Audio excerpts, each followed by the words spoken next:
audiences.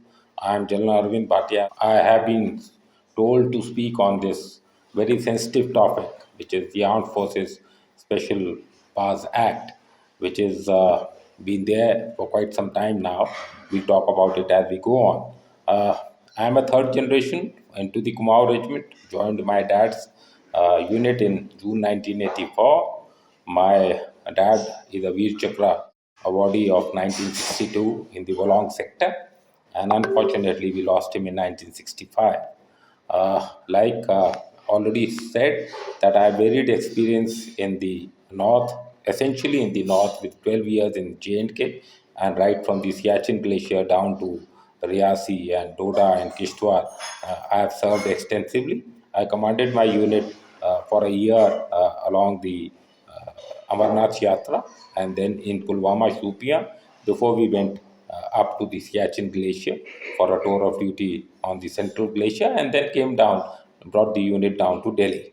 I have been lucky and fortunate to have served in three foreign assignments. As a captain, I was an instructor in Bhutan in the Indian military training team. As a colonel, I was the deputy commander and chief of staff of the Indian Brigade in Congo.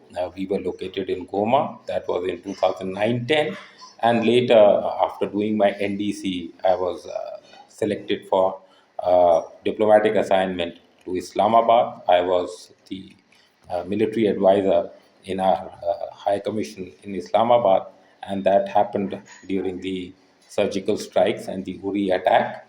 And then I came back to command a formation in South Kashmir, that is south of Pir Panjal range. And finally, I was posted in headquarter IDS for about 2.5, 3 years before I superannuated on 1st of October. I am based in Delhi, and it is my proud privilege to talk to you on this very sensitive subject. Though events have overtaken the sad incident which happened last month in Nagaland, where due to a mistaken identity and judgmental error, the Indian Army, that is 21 Para SF, opened fire on innocent civilians and we lost some lives. What happened later was even more unfortunate because a mob got together and attacked this party, which was led by a young captain, 24, 25 years old. I would just narrate the incident, which the time was about dusk in the evening, about 1500, 1530. And on confirmed intelligence inputs, a roadblock or an ambush was laid to apprehend these terrorists who were supposed to be moving towards Myanmar border. And in that kind of a twilight, there were people in that pickup truck which were mistaken to be terrorists because one of them had a gun, which was a hunting gun, later ascertained. A few of them were holding some instruments which looked like weapons. One of them was also playing a guitar, I am told. So they were making some noise and merrymaking because the festival season, and the Hornbill Festival was just about to happen. So they must be returning home, and they were miners who were working in a local mine coming back, and they seem to have disregarded or not heard the warning which was given to them to stop, and then the firing ensued. And in that firing, those people were shot dead. And what happened later was much more unfortunate. Losing innocent lives, especially by your own armed forces, is always very, very unfortunate. But this was definitely a case of mistaken identity. The mob which got together and crowd this small team went berserk. They attacked the team with dars, and one of the Jawans was in fact killed in this attack by the mob. And in self defense, this team had fired back, and then there was certain more avoidable, about 8 more casualties, including the soldier. The next day, the mob was much more unruly and bigger, and they attacked the local Assam rifle posts and burnt a few buildings of theirs, attacked the coast, and then the commanding officer of the Assam Rifle Battalion and the others got together, assuaged the mob, the crowd, and some sense prevailed, and then, of course, the inquiries and all that have started happening, and we await the results of that. However, to without taking into saying that this was something which was truly and truly avoidable and shouldn't have happened. But in the course of activity, in the course of operations, these kind of mistaken identities and judgmental errors do happen.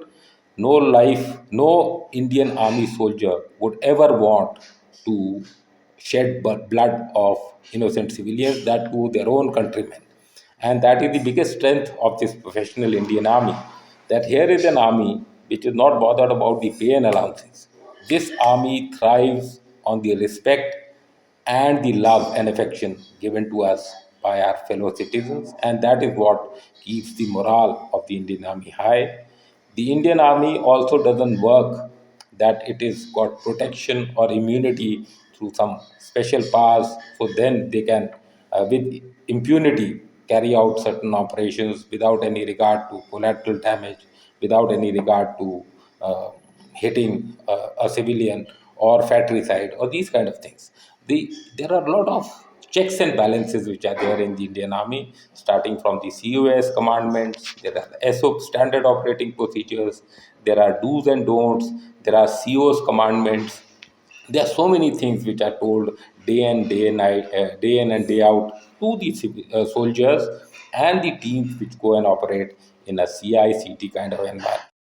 I also want to tell my countrymen and my friends that when Indian Army is trained to use maximum power, Indian Army is trained to deny the enemy any advantage when it comes to external aggression or trying to foment trouble within the heartland or within the borders of the country.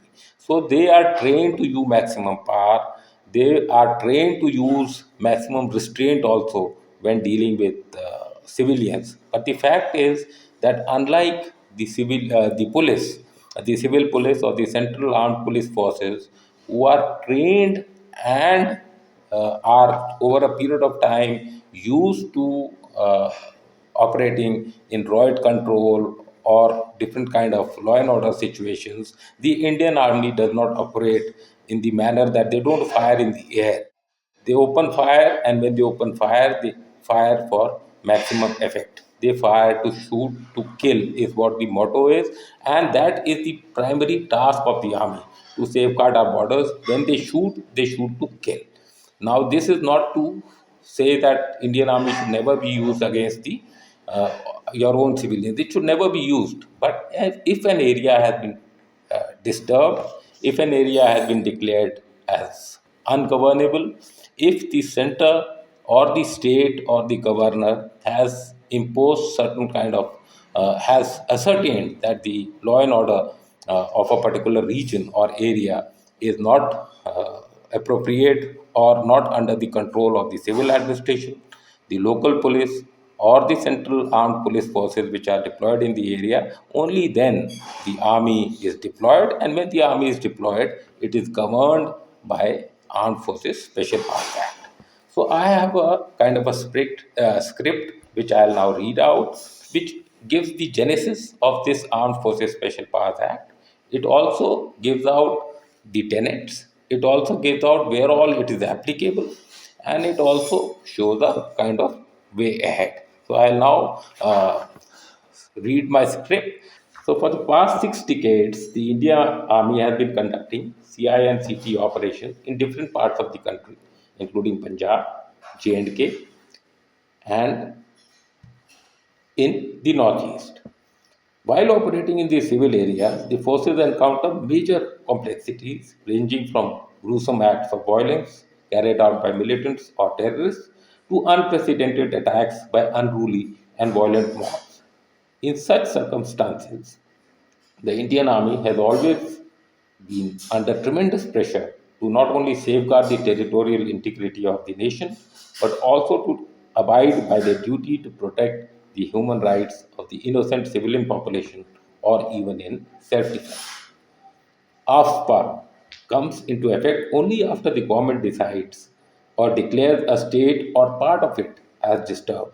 In effect, this means that in the disturbed area, the normal functioning of the government has broken down, and that is why the army, whose primary role is to guard the country from external aggression, is brought in to restore normalcy.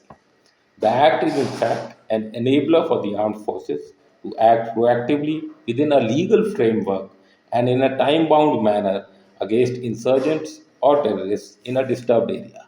So, if ASPA is invoked, it is dynamic, it is for a time bound manner, and it is progressively reviewed, increased, repealed, revoked, or whatever continued. So, that is what happens. It is nothing, the army doesn't invoke AFPA, the central government or the federation, in consultation with the state, or the state in on the advice of the other state governing agencies invokes AFPA. Armed Forces Assam and Manipur Special Powers Ordinance was promulgated by the President on 22nd May of 1958, under which some special powers were given to the members of the armed forces in disturbed areas in the state of Assam and Union Territory of Manipur. What is the genesis? The origins of the Armed Forces Special Powers Act 1958 can be traced to the Armed Forces Special Powers Act of 1948. The latter, in turn, was enacted to replace four ordinances: the Assam Disturbed Area Special Powers of the Armed Forces Ordinance, the East Bengal Disturbed Area Ordinance, the United Province Disturbed Area Ordinance, which was invoked by the central government to deal with internal security situation in the country in 1947. So the genesis dates back to 1947. Incidentally, the Armed Forces Special Powers Act of 1948 was repealed in 1957, only to be resurrected a year later in 1958. The Nagas, the contention of the context was the fast deteriorating internal security situation in unified Assam then. The Nagas who had inhabited the Naga hills of Assam and Manipur had opposed the merger of their area with that of India on the grounds that they were racially and socio-politically different, and they were seeking an independence. They had even voted in favor of a referendum declaring independence in 1951 and raised the banner of revolt.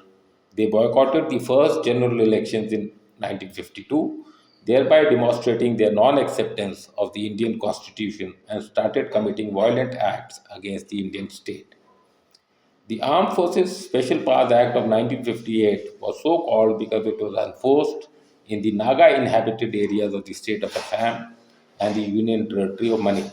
This act is now popularly referred to as the Armed Forces Powers Act of 1958. As I have pointed out earlier, the preamble of the Act states that certain special powers are conferred upon the members of the armed forces in the disturbed areas of the state of Assam and the Union Territory of Manipur. Section 3 of the Act empowered the governor or the administrator of the state or the Union Territory to use the armed forces to aid the civil authorities. If he was of the opinion that the situation was disturbed enough to demand such an action, he could do so by declaring the entire state of the Union Territory or part of it as disturbed through a notification in the official gazette. The most important amendment was brought about through Act 7 of 1972, which conferred the powers of declaring an area to be disturbed concurrently upon the center and state. So these amendments were undertaken in 1972. The special provisions of confer the Act confers upon a commissioned officer, warrant officer, NCO, or any other person of equivalent rank in the armed forces the power to shoot, kill, and arrest without warrant any person he suspects, enter and search without warrant, or destroy any premises he believes are sheltering the rebels, the terrorists, or the insurgents. The Act stipulates that any person who is arrested should be handed over to the nearest police station within 24 hours of the person's arrest. The Act also provides immunity to the armed forces personnel against arrest or prosecution for anything done or alleged to have been done in the discharge of official duties except after obtaining the consent of the central government. So, if you have to prosecute, if you have to lodge an FIR, or if you have to arrest armed forces personnel who during this act has committed any of the above, then the consent of the central government is required. Presently, the regions which are under ASPA are in Assam. It was there from November 90 and it was extended till 28th February 22. Certain portions. Nagaland, it has been there since 1958 and has recently been extended by another 6 months. Manipur, ASPA started in 1980. It has been removed from Imphal municipal area in August 2004 and it was extended till 1st December 21. Further notification is pending. In Arunachal Pradesh, ASPA is in three districts of Tirap, Changla, Mahindarpur and has been extended up to 31st March of 22. In Mizoram, it was removed in 1997. In Meghalaya, it was removed on 1st April 2011. And in Tripura, it was removed in 2015. Now, if you look at the current dynamics of insurgency in Northeast, the Northeast has been in turmoil since independence. An uneasy peace and development is taking place. However, the active insurgency in Northeast is currently restricted to a few pockets in Upper Assam, South Arunachal Pradesh, Nagaland, and Manipur. The states of Mizoram, Meghalaya, and Tripura have almost remained free from insurgency related violence. The nature of insurgency also has metamorphosed towards consolidation of extortion space rather than being ideologically divided. So now it is more a law and order issue where tax collection, illegal tax collection, smuggling, drugs, racketeering, arms smuggling, human smuggling, this kind of activity is more pronounced. So current times are seeing a shift in focus from security issues to socio-political and socio-economic dimensions. At present, a delicate, uneasy peace prevails in the region. Certain groups are active in the northeast. If you go by the numbers, I would say ULFA has about 182 and 200 strength. NSC and IM has about 4,000 to 4,500 cadres. NSC and K YA group has about 1,000 to 1,200. The PLA is about 600 to 700, and the UNLF is about 600 to 700. If you see the roots of the insurgency in Assam, it began with the protests and agitations of the All Assam Student Union against the illegal influx of Bangladeshi immigrants. A breakaway faction of the ASU formed the ULFA in 1979 to create a sovereign socialist Assam. Currently, ULFA has continued with the struggle with sovereignty as the prime motive. Apart from ULFA and Bodo insurgents, the Dimasa group of North Kachar Hills continue to venture out and carry out kidnapping and extortion. The radical Islamist groups are demanding security for the Muslims in Assam, and infiltration of Rohingyas is a matter of concern. When we come to Manipur, the root of insurgency in the state dates back to 1964 with the creation of the United Nations Liberation Front UNLF. The insurgents have been broadly divided into valley based insurgent groups and others comprising the Nagas, the Kukis, Muslims, and other represented minor tribes. In the hill districts, the Kuki Naga clashes in the hill districts of Manipur in the early 90s instigated the creation of several Kuki groups in the state. However, most of these groups are now under the SOO with the GOI, or they are under talks. Manipur continues to remain the most violent state, accounting for maximum grenade or IED blasts in the region.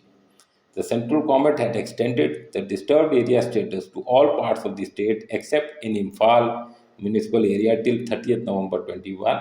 SF operations in 2020 have led to apprehensions of 259 cadres and recovery of 92 weapons. And I am told that because of the AFPA not being there in the Imphal region, most of the law and order issues and the hideouts of the terrorists or the insurgents are now in and around Imphal. Nagaland. The current situation in Nagaland is complex and uncertain, with each group tangentially pursuing their agendas. The NSCN-IM is under ceasefire with the Government of India and still remains the most dominant group in Nagaland. The group has signed a framework agreement with the Government of India on 3rd August 15 and has emerged as the harbinger of a renewed peace process in Nagaland. The security situation in Nagaland remained peaceful during the year 2020. The expectation of an early peace process and uncertainty associated with it kept the violent activities subdued. I am sure COVID also had a role to play in this. There was substantial decrease, that is 45%, in insurgency related violence incidents during the year 2020. Simmering differences over leadership in the NSC and KYA hierarchy resulted in expulsion and desertion by prominent Indian origin Naga cadres of the outfit. All NSCN factions continued with unabated extortion, especially along the Indo Myanmar border and South Arunachal Pradesh.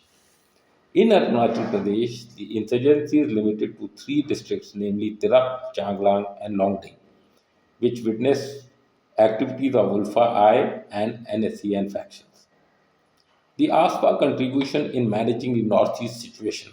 If you look at what ASPA has contributed since it was invoked, there's increasing stability. The overall security situation in the Northeast states have improved substantially since 2014. Last 6 years have witnessed a significant decline in insurgency-related incidents by almost 70%. Year 2020 has recorded the lowest insurgency related incidents and casualty among the civilians and SF in the last 2 decades. The successes achieved by the security forces would not have been possible without the freedom provided by the AFP. Breaking of cohesion amongst the insurgent groups. Efforts of the Government of India and the SF have been successful in breaking cohesion among the Indian insurgent groups. This has also helped in dissipation of combat strength of these individual groups, thereby reducing their bartering power or negotiating power with the government. Surrenders.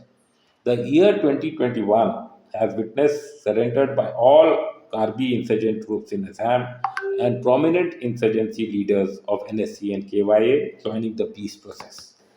Development work. The presence of armed forces in various parts of the Northeast region under ASPA has helped to sustain various developmental projects and activities undertaken under the aegis of the central and the state government. The increase in connectivity, communication infrastructure in various parts of Assam and Meghalaya over the last few years stands testimony to the fact. Now let's talk of the reasons why the continued necessity of AFPA in the Northeast is required. You see, we must understand the dynamic operational environment which is still manifesting in the Northeast. Despite the successes enumerated earlier, the situation in Northeast still remains complex and is yet to stabilize. The large quantity of arms and ammunition held with the number of groups operating in the Northeast region remains an issue of concern. Majority of the groups in Northeast region are involved in smuggling and other illegal activities and extortion networks, which have entrenched their existence in the region. The porous borders with Myanmar and the ethnic similarities of either side of the border, coupled with the volatile situation in Myanmar, have also contributed towards consolidation of positions by various valley-based insurgency groups along the international Indian-Myanmar border, raising concern on their strengths in future. In view of the above, the situation in Northeast remains far from normal, necessitating deployment of Indian Army for management of the situation. There are certain operational imperatives also which the Indian Army has to undertake if it has to remain deployed and in the Northeast. One is int collection and surveillance. Int collection or intelligence collection is one of the most important steps for any successful counterinsurgency operation. Int collection is an intensive and complicated process which requires surveillance over several sources, which may include overground workers and civil supporters. This basic necessity for conduct of hard-hitting operations without collateral damage is only possible within the ambit of AFPA when you have got credible hard intelligence. Loss of surprise. Surprise is a very important element for successful CI operations. ASPA provides the necessary powers to ensure no loss of surprise for the armed forces who can launch operations without sharing it with the civil administration or with the police on hard intelligence, because then with leakage of information the loss of surprise will result in the operations not fructifying or not reaching a logical conclusion. Crowd control measures. CI ops are very delicate operations requiring tactical acumen of the highest order. Many a time, in order to maintain surprise and separate the insurgents from their support bases, as also isolate them to avoid collateral damage, requires extraordinary crowd control measures. These measures can only be implemented under the ambit of AFPA. Tactical initiative. If ASPA is repealed or diluted, it is likely due to fear of prosecution. The performance of the security forces in CIOP will be adversely affected, and the terrorists or insurgents will seize the initiative. Without these powers, CEOs, commanding officers, and young company commanders are likely to follow a wait and watch approach rather than actively pursuing hardcore terrorists with enthusiasm and risk being embroiled in long drawn litigation, which may be based on false allegation or could be biased. So, if you consider the armed forces as the final bastion, as the last resort which a state would go to maintain law and order within your own within any particular region or maintain the sanctity of the borders, then there is definitely a need for continuation of AFPA. Certain human rights issues. Even the mere dilution of the act could have serious repercussions and could result in loss of morale and reluctance amongst the security forces to undertake operations, fearing litigations, thereby leading to a slow tempo of operations. Legal exploitation by insurgent groups. A frail legal standing would embolden the insurgents or the terrorist organizations and their overground workers to level frivolous allegations, resulting in the military leadership appearing more often in courts rather than in leading from the front in CIOs. The local judiciary too is likely to be targeted by these insurgent and terrorist groups to make them pliant by force, thereby posing an additional security burden. Moreover, over a period of time, judicial standards and rectitude could deteriorate, leading to a loss of faith in the system. As it is, there is loss of faith in this system. There is no law and order. There is poor security things. There are lack of amenities in that area. Only then it was declared out disturbed. Coupled with that, if you remove AFA from this disturbed area, then the situation can deteriorate very rapidly. Also, the necessity of the state or the federation. It is often simplistically argued that the security forces need the act. This is actually quite misleading since the state alone can, under a constitutional statute, declare an area as disturbed and decides upon the deployment of the central paramilitary or the armed forces. So it is the state which decides. They may take the advice or the inputs from the armed forces and other pillars of the society or the state machinery, but finally it is the state which decides if the area has to remain under AFPA or not. So the army does its task when it is assigned or deployed in a particular area. It is not some an organization which wants AFPA to undertake a duty. AFA is declared, the area is disturbed, and then the army gets deployed, and then it facilitates the employment and deployment of the armed forces. You see, Adam failures or administrative failures have time and again contributed to insurgency in the past.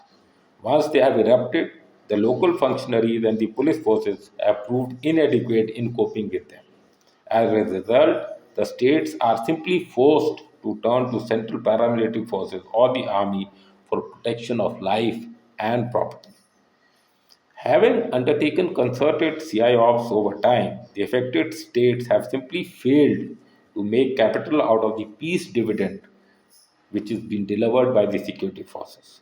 This has often resulted in their extended presence with no signs at all of return to normalcy. So once a kind of a peace has been restored, the state machinery has to kick in. The civil administration has to kick in. The local police has to be empowered so that they can give the requisite security to that particular region. If that doesn't happen, the next step is not taken, then the situation will remain and that slow burning kind of a status, and the AFPA will not be able to be repealed. So it is a kind of a responsibility of the local administration of the state machinery also to work towards ensuring that such a conditions are manifesting themselves where the area can no longer need not be declared disturbed, and the army can move back to their barracks or their basic task of guarding the borders. Consequently, the security forces have a right to seek legal provisions to undertake operations for three fundamental reasons. One, a soldier, unlike a policeman, is not empowered by law to use force against your own civilians. Next, while operating in far flung areas, it is simply not possible to requisition the support of magistrates every now and then. Lastly, their employment is as an instrument of last resort when all other options have been exhausted. So, if you're wanting to use them as that, then the requisite empowerment has to be given. What are certain more risks of dilution? The annulment of the Act or the AFPA, as being debated by sections of the civil society, could prove disastrous at the central and state government levels. Three issues merit attention. Firstly, it would dilute the capability and capacity of an important instrument of the state, the armed forces, to tackle the security challenges faced by the country. And we know it is not only the fault lines, which are neighbors on either side, the north or the western, to be more pronounced, are taking to manifest or increase, but it is also the security of the borders per se, which have to be ensured. Secondly, it would motivate the insurgent or the terrorist leadership, field cadres, and their overground supporters to engage in reckless damage to public life and property. It may well result in a security situation which slides beyond redemption, necessitating major political compromises.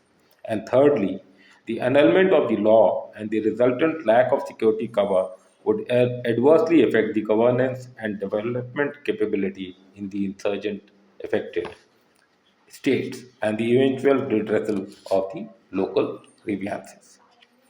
There is also a need to fight certain negative kind of perceptions which get highlighted by whenever a kind of a negative incident which happened last month takes place, and there is a need to highlight a few issues. I was going through a kind of a debate, and someone said that AFPA empowers the armed forces to undertake operations with impunity. So it gives you immunity with impunity. Let me tell you that when a Jawan goes out on an operation, there is nothing known as that he's been taught AFPA, that he's protected under AFPA. He's been told to protect or govern his area of responsibility, keep it free from negative incidents, keep the civilian population safe, and undertake operations within the ambit of the hidayatein, which he has been told, or the commandments or the standing operated procedures. He also has that trust of that officer or that non-commissioned officer or JCO, who's the leader of the say the small team, that if something goes wrong, then that leader will, at the cost of his own life, protect him. So that kind of a trust, that kind of a faith in his leader, in his weapon, in the institution and his country is what matters. AFPA doesn't matter when a soldier or a Jawan goes out for operation. The Indian Army has laid down strict rules of engagement while operating in CI environment. Many operations in Northeast region are generally carried out as joint operations, with police reps being involved. Operations by the Indian Army are generally also launched on hard intelligence, and due precautions are taken to ensure that no collateral damage is caused to normal civilians. Regarding firing of civilians, the army's instructions are that fire may be opened in towns and villages only in self defense, and that too when the source of terrorist or fire can be clearly identified. Detention of civilians. There are several allegations against the Indian Army on illegal detentions of civilians for long periods under AFPA. The AFSA provisions are very clear. Within 24 hours, anyone who's been picked up has to be handed over to the local civil police, and that is being scrupulously followed by everyone in the armed forces. Also, there is a kind of a perception that Section 6 of the AFPA protects security forces personnel from prosecution except with the prior sanction of the central government. This provision has led to even non-commissioned officers brazenly opening fire on crowds without having to justify their action. I want to make it very clear that Indian Army is one organization which does a very transparent and with lot of alacrity and speed any court of inquiry or any kind of investigation. If any of these kind of allegations of excesses or wrongdoing are ascertained, and there is a record to say that the maximum number of people who have been, if there was any mistaken identity or judgmental error or this kind of willful disobedience of the orders which exist on this subject, they have been punished, they are in jail. So these are very handful of kind of incidents, but that doesn't mean that for a small 1 or 2% of these kind of incidents, the entire state or the armed forces special power acts need to be repealed. What needs to be done is that it needs to be transparently investigated. It needs to be investigated with speed, and all elements of the, I would say, the civil society, the state machinery, and all should be kept on board. And the investigation should be totally impartial, and the guilty must always be punished. As we look ahead, AFA has become a symbol of perceived operation by the government or people of a region. However, I would say that it should be repealed with due caution, holistically looking at the entire picture, and if the need is felt, it can be increased incrementally, say for 3 months, for 6 months, for a year, and but removing it because of one negative incident would be, I would say, very very unfortunate, and should not be done in a state of emotion, because when you have to look at national interests, then you have to see the entire bigger picture, and then uh, decide on a particular uh, manner to go ahead. So with that, I think I will stop my monologue and now open it up for questions so that we can then discuss it further. But I will just end before I say again that, gentlemen, ladies and gentlemen, this is your armed forces. It is, we are here to protect each and every person of the nation, each and every instrument of the nation. And the effort is always there to do just that. And the Nam Nagman Kishan or the various other things which are the bread and butter, or which are the institutions or the symbols of what the armed forces is all about, are held in very high esteem. They are the things which keep the morale high, which keeps the motivation high, and we genuinely are saddened by these kind of unfortunate incidents.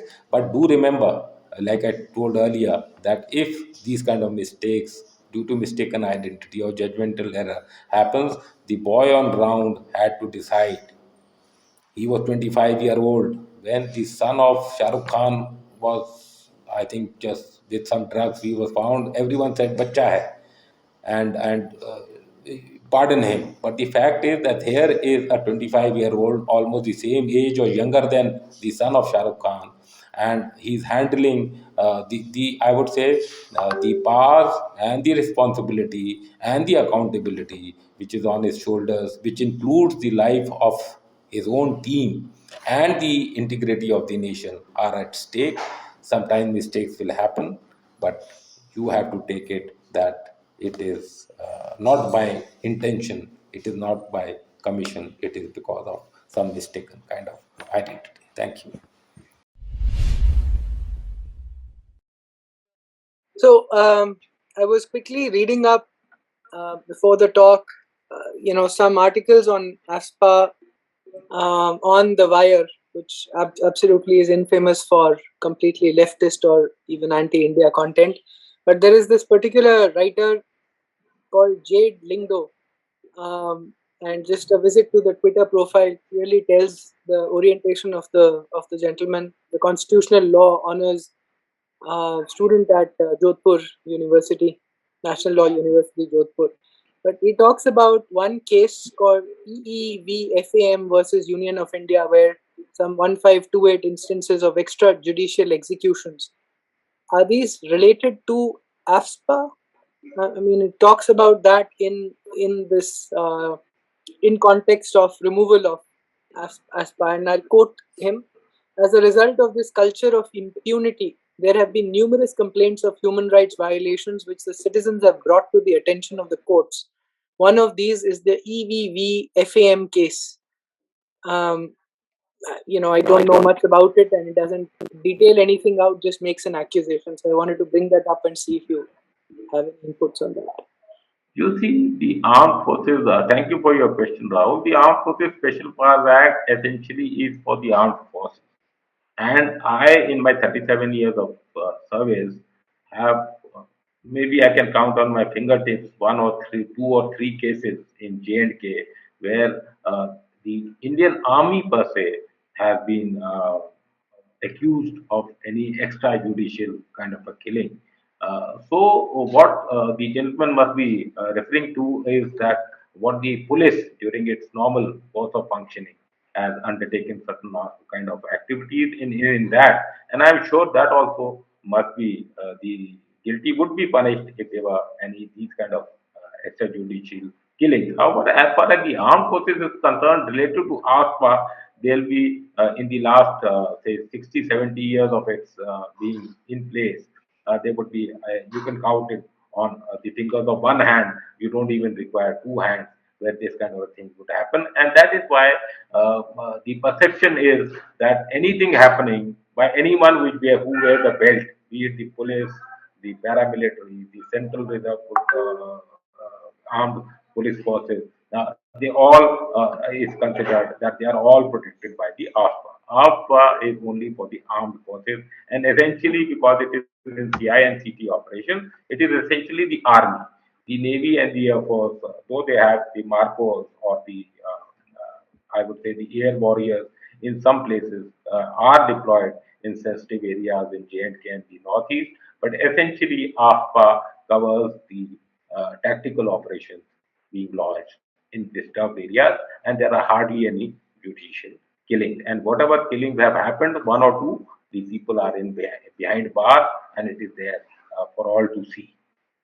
Thank you. So, does the army actually do any sort of outreach campaign through some sort of an broadcast division or something to counter these claims that are made, or publish data? Is there any initiative by the Indian Army to do this, to dispel all these doubts or accusations? Definitely. Thank you. That's a very good question. You see, it is the Indian Army, say, of 15 years back was averse to coming and articulating anything to the media, was averse to sharing anything, any inputs with the media. But now, in this era of transparency, in this era of social media, it is very important that the Indian Army also projects its point of view. Indian Army is also as transparent as it can be without compromising on issues which are on, I would say, national security. And that is why there is a ADG there is a PRO, Public Relations Officer at all command levels, and there are trainings and interaction with the media. Capsules are being held with the media in Delhi and other places where we can know each other, we are sensitive to each other's requirements, and also the need to partake information so that these kind of apprehensions or misconceptions are not there. So definitely, the army is working at it, but there's many things which need to be done, a lot more. So we are working towards that. I'm sure. Mine is a related question, though not so related. Uh, so, what with the 70 years of media, film and TV of Gulzars and Meghna Gulzars, who have painted the entire narrative in such a lopsided way, do you think the army should have a public face or a media face also now with the changing times? You see, I would say that our adversary on the West, they have an organization known as ISPR. The ISPR is not only making movies, they have a magazine, Hilal magazine. They have their own FM channels. So there, since 1948, they have understood the importance of perception management, the importance of trying to articulate their point of view to the society at large. And definitely, there is a need to do similar kind of things because in this era of social media, there's so much of fake news, there's so much of propaganda, false propaganda, there are so many misconceptions. So the army has to be there on the table and also project the correct picture, their point of view.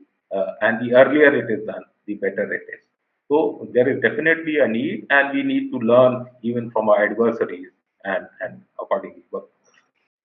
We know by now that who are the main, I won't say use the word culprits, but more the main prime movers behind all these letters, signatories, publications against AFPS.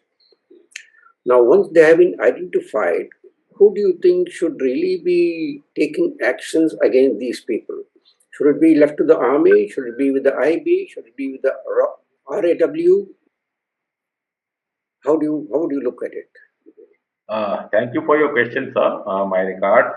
Definitely, it has nothing to do with the army. It has to be at the highest level, at the executive level or the legislative level, who will empower the NIA, the IB, the RAW to see as to what is the source of this their funding, what is how they are getting how empowered by way of funding or by way of ideology, or how these anti-national kind of sentiments are getting ingrained in these kind of I would say agencies and departments or individuals. And definitely, as a democracy, they are free to voice their opinion. They are free to put across their point of view. But if there are anti-national elements who are involved in funding, sponsoring, or propagating them, then definitely not the armed forces, but the IB, the NIA, the I would say the ED, and the government has to get involved and find out their source of this funding and other ideology base. So we know how the system works, and we've all been young officers, and we know how far does it psychologically affect our young officers who are actually on the ground, or young captains and majors in RR, who have to go out and do the operations in the field. The fact that somebody might have a court of inquiry tomorrow, the day after tomorrow. There'll be accusations flying around. How far does it really affect our psychology insofar as operations are concerned? We are unable to go forward with full confidence the way we would like to. We have seen, many incidents like that where people have been hauled up for no fault of their own. So, a very valid question, because we are all, we've been part of the armed forces community. We are now veterans. I've been adjutant of the Indian Military Academy. I understand as to what keeps a young officer motivated. But it is, I need to assure you, sir, that the colonels and above have a very bounden duty to convey the message to the rank and file, the majors and the belows who actually launch the tactical operation. That come what may, I stand a rock like a rock if you have done nothing wrong.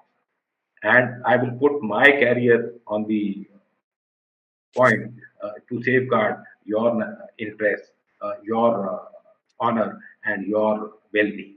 So that kind of a messaging does go across, sir. And definitely, having commanded an infantry battalion in CIO, you look into a Jawan's eye and you ask him, "क्या तुम मेरे लिए अपनी जान देगा?" And if he says, "Yes, हाँ साहब दूंगा," so that way it is not a one-way traffic. If he is willing to give his life for me, it is my duty to also ensure that he is protected, his family is protected, and he is looked after. I remember, sir, I was a young major in RR when on a bridge, this patrol led by a Havaldar was sandwiched. On the left of the bridge was this all the male population of three villages coming back after doing their Friday prayers, and behind the bridge were the women of those three villages who were following this patrol party, who had picked up two people on some information, two 15, 16-year-old on some kind of inputs, and were taking them to the company operating base. Now, because this petrol got sandwiched on that bridge and the mob was wanting these two people to be released. Now, when the petrol havaldar or that leader refused to hand over, they started snatching their rifles. And when they attempted to snatch their rifles, the patrol leader uh, ordered the LMG group to open fire. And when they opened fire, uh, I'm not exaggerating. They opened fire in self-defense, and about 18 people died in that fire, and about 16 of them drowned by jumping into the fast-flowing river. So there was a total I would say, this kind of thing which happened. But then the commanding officer, the commander was then General Gangadhar from the Marathas, who was later the MS also. They stood like a rock and they said, no one dare snatch rifles of our Indian Army patrol. And though, of course, we adopted those three villages, operational Sadbhavna started because of this kind of unfortunate incident. But we need strong officers. The CEO was General Kulkarni, sir. Nothing, no harm came up to him. He became a lieutenant general and DG infantry also later. So this, I'm talking of 1997 in Navapachi in Doda district, Doda Kishtwar area. So that kind of a trust, that kind of a faith, that kind of a strong leadership is required, and I am sure in the present generation also this kind of officer leadership is there, this kind of officer-man relationship is there. That if you do something wrong and it was done in good faith, it was done as a judgmental error and not because of any mala fide intention, then we'll hold your hand. And if there is a need to punish anyone, then the guilty will be punished also. That kind of a thing is there, sir, and is sustaining, and God willing, will remain in our armies. I have a follow-up question. This time, an article from Lieutenant General H.S. Panang, and wanted your reaction on what he has to say. He writes in one of his print articles that over a period of time, the credibility of the military justice system system to deal with human rights violations has become suspect. And then, of course, he goes on to make a rhetorical statement to compound the problem. New nationalist sentiments have defied the armed forces to virtual inaction with respect to human rights violations. There has been a marked tendency to cover up rogue actions and take shelter under the ASPA. What do you have to say to a retired army officer who's taking a completely contrarian stand here, sir? Thank you for this question, Rahul. Chan Panag has been an army commander. He's been in Northern Army. He's been my senior. He has his own point of view. But I will wish to assure you that this is one of the other end of the spectrum, one of the single kind of views of his. He's free to give whatever input he wishes to give, as long as he is not corroborating it with hard facts. These kind of statements are, I would say, best avoided, because it not only empowers the anti-India forces, anti-national forces to propagate and at our expense, but it also lowers the morale of the rank and file of the Indian armed forces.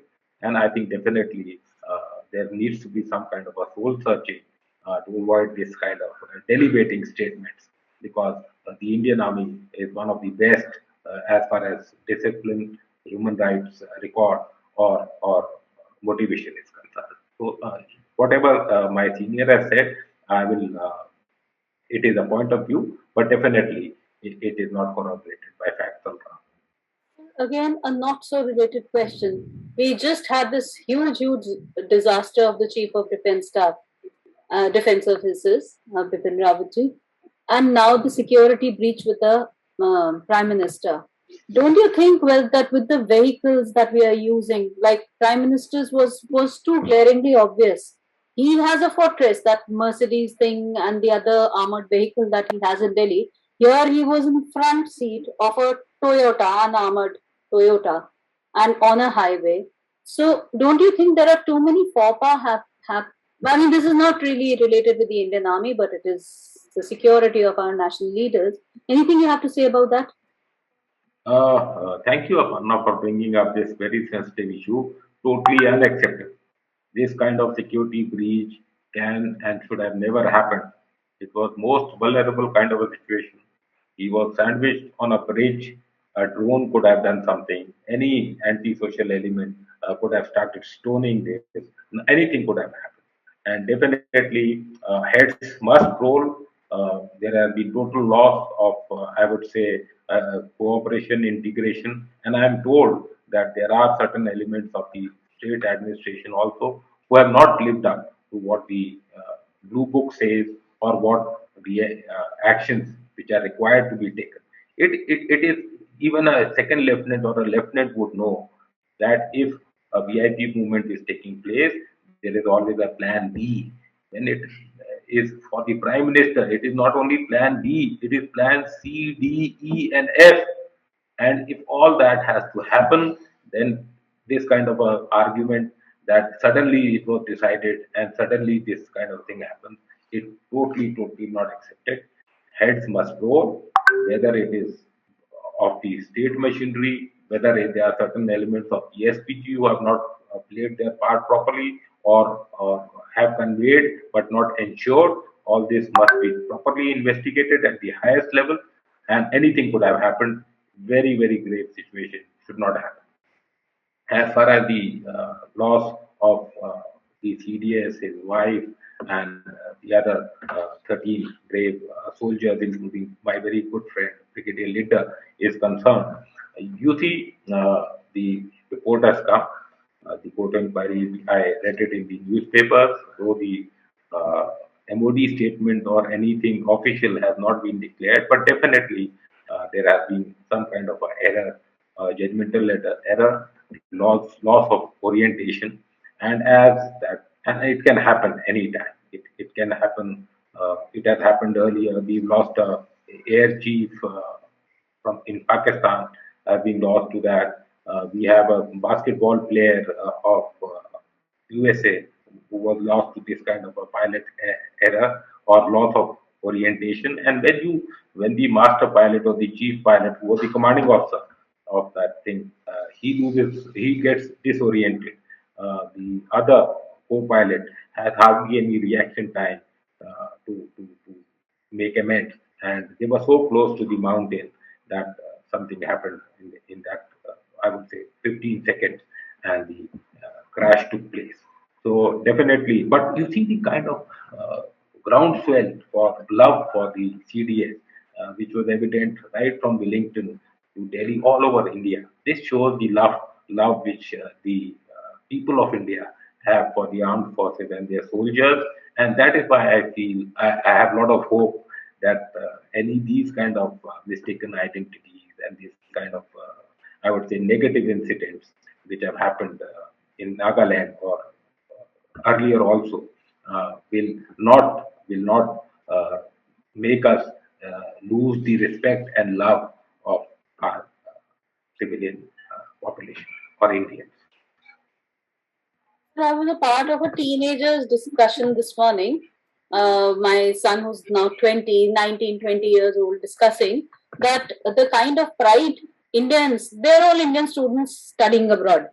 So he said the kind of pride we have for our armed forces, for the army and all, it is lacking here in Canada and USA. We don't see that kind of a thing.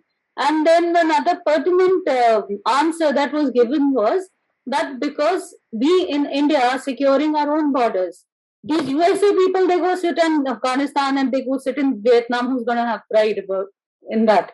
So totally unrelated, but yeah, one comment So that I missed out on the second part. Definitely, what you are saying is that in India, we don't join the army because of the pay and the kind of perks and privileges it gives. We join the army because, as a youngster, because we are enamored by the uniform. We are enamored by the way of life. We are enamored by the adventure opportunities which are there. We are enamored that I can relate an incident that when my wife and me got engaged, she went back to the college and she told that I got engaged, and her friends asked her, "Who, what is he doing?" She said that he's a captain in the army. While there was another friend of hers who was engaged to an IS officer, and but there was more kind of, I would say, respect or that excitement because my wife was getting married to a captain in the army. So it is both ways, but it also gives you that added kind of a weight and responsibility that you can't let down the country which has bestowed so much of trust and faith on you. And that keeps us going. You see, I was commanding in Siachen, and I know that what are the problems and minus 40, minus 50, we are standing out and protecting your borders. That is because of the love and affection and the kind of faith he has in the country that tomorrow if something goes wrong, his family will be looked after, his wife will be looked after, and the entire organization or the entire country will get together to safeguard their whatever interests are there. So that kind of a feeling is nowhere in the entire world. Having been in Congo, having been in Trat, having extensively traveled around the world, uh, this trait is not found. It is there in some portions in Pakistan also I saw, but there the problem is there's a huge divide between the officers and the men. They don't relate to the officers the way the Indian Army men relate to the Indian officers because and it is there for you to see the kind of casualties ratios between men and officers of the Indian Army are impeccable. They are unmatchable.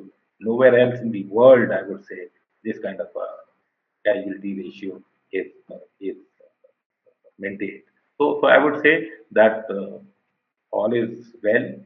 The Indian Army is going to be there to safeguard the interests of the nation, and will try all their best to make the Indians proud of their army. thank you, sir. Ideally, I should be ending this, but I can't help myself. Ask that in your wide travels, any memorable anecdotes you have to share from your travels in Congo and Burundi?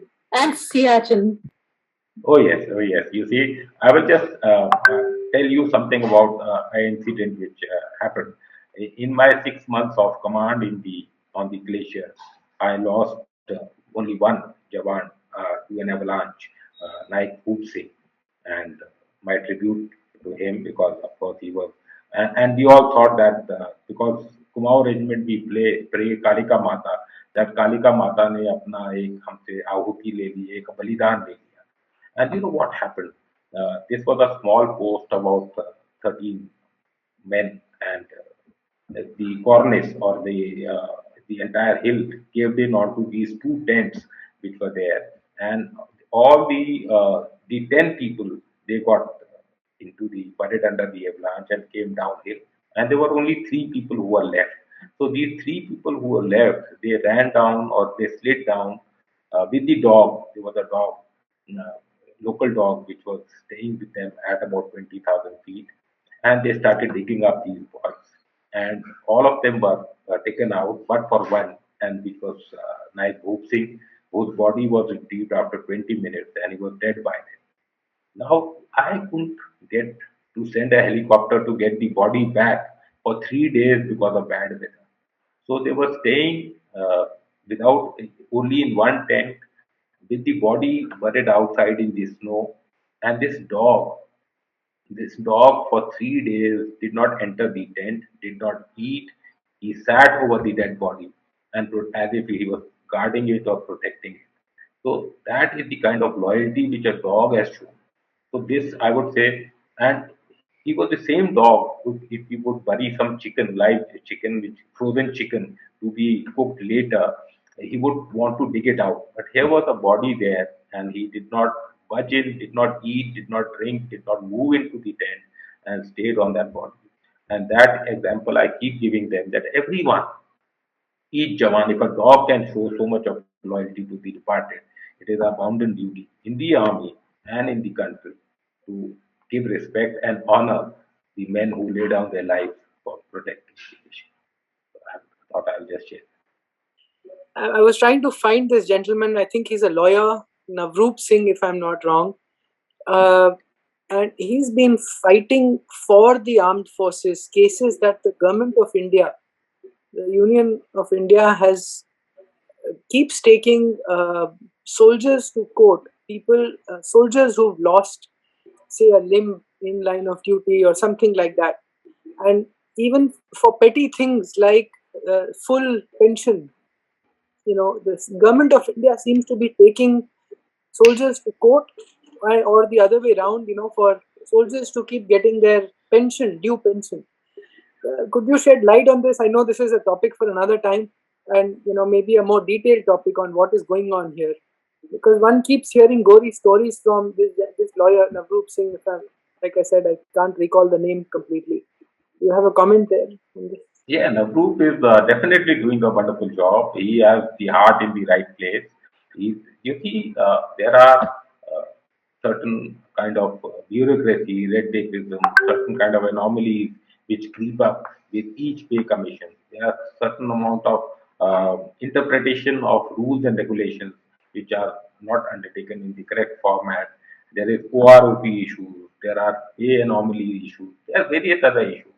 And because of that, people like Navroop are doing a wonderful job. However, I would say that bulk of 99% of the people who join the army didn't join it for pay parity or same kind of a status or that kind of a thing which keeps cropping up off and on that we are custard officers, but we are not class A and we don't get that kind of ORIP and all that. We joined because we wanted to join the Indian Army. However, there are certain anomalies, and the government of India, especially this present dispensation, is much cogent of the needs and the just requirements of the Indian Army. And I'm sure that there hai, but andher nahi hai. And in democracy, things take a little longer. But definitely, everyone up the chain in the government machinery, within the armed forces, are working towards all these anomalies which are crept in. The genuine aspirations and needs of the soldiers must be looked at, and definitely work is on. It will happen in due course. Definitely, WP is also doing a wonderful job. Thank you, sir, who are listening in. Thank you for all your time.